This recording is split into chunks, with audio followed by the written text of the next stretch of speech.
So I've been doing a lot of thinking lately about the intersection of these major events in the world and the work that we do. One thing that hit me was we have a lot of girls going off to college this year, which is a great, thing for us. And then I read about the Stanford swimmer and think about rape culture on our college campuses, and it makes me think about our girls and their safety, and and all the things that our folks have to deal with. And then this thing in Orlando just messed with me. So I had to offer some kind of response. So a couple days after Sunday, I kind of wrote about my experience hearing that news. This is what I wrote. I woke up Sunday feeling the need to recharge after a tough week, so I sat in my garden to meditate on all the things in my life that I could be grateful for. The love of my wife and the love I see all around me, my dedicated staff and hundreds of mentors, and the 50 young people who just graduated, 46 going to college, with the support of our compassion and our love. I send prayers for friends and express gratitude that they're in my life. I think about Patrick, who's graduating that very day at the African graduation ceremony at UCLA, and Angie, who graduated Cal State yesterday, and Dylan the week before. Despite all the challenges I face of late, life is good. Then I go back into the house and Susan says, "Did you hear about what happened in Florida?" I turn on the TV and my heart is shattered, my equanimity shaken to the core. I see the horrific news of the violent ending of lives at the Pulse nightclub in Orlando and think of my gay brother Brian and a young gay man Angel who calls me Pops, and a young gay woman Debbie who also called me Pops, and so many more. I wonder how the news hits them. I think I want to apologize to you for all the times I forget what you have to endure on a regular basis in this culture. But that seems like such a weak expression, and a darkness settles over me. I feel from 3,000 miles away a reverberation in the field of consciousness that pushes tears from my eyes. I want to push them back in and regain the peaceful feeling I had just a moment ago. But that can't be done. This all too familiar scenario is played out in America yet again, and we humans are left to try to make some sense of the senseless. The shooting was directed at members of the LGBTQ community, but it's really aimed at all of us. An attack against, an indictment of a deeply wounded culture. So how to react when you can't go back to your peaceful day? 50 brothers and sisters and sons and daughters and friends and cousins, mothers and fathers have no day to go back to because of some senseless act of violence. So what do I do now? Do I get angry? Do I scream? Do I get agitated and take action? Do I feel sad and cry? Do I grieve the loss of 50 souls whose names I don't even know? Yes, the answer is yes to all of it.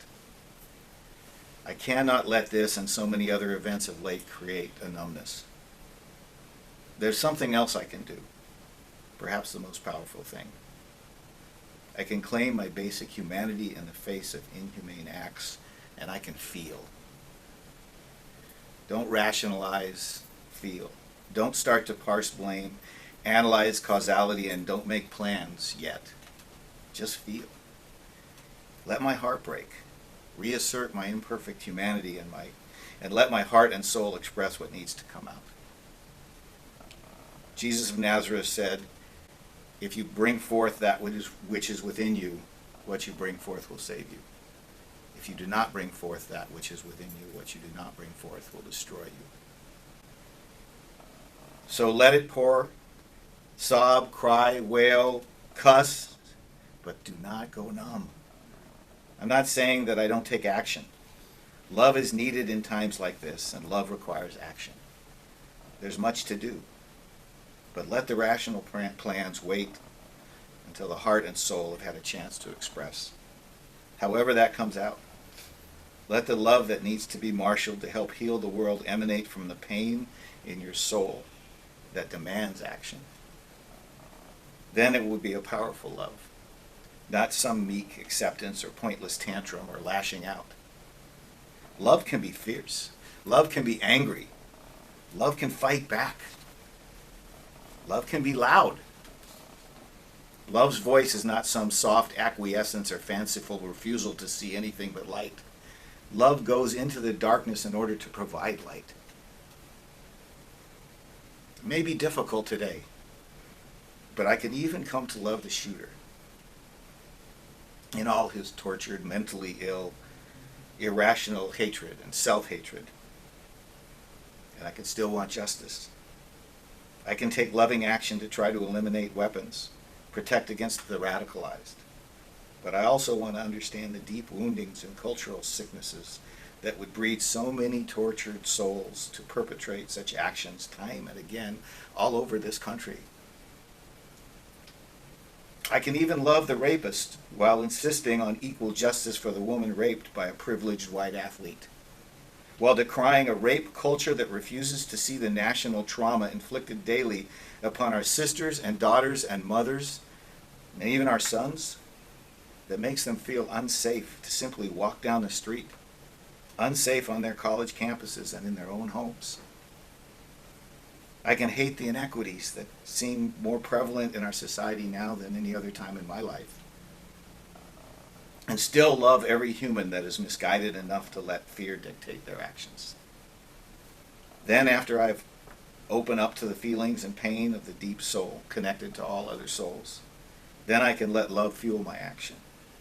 And I can think again about my gay friends and sons and daughters and bullied boys, confused and angry homies, and abused girls and aggressed, questioning youth, and offer more than a simple apology.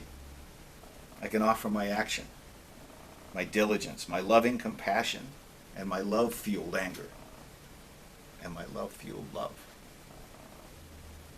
And dream of a time when we can heed these words of Hafez written 700 years ago.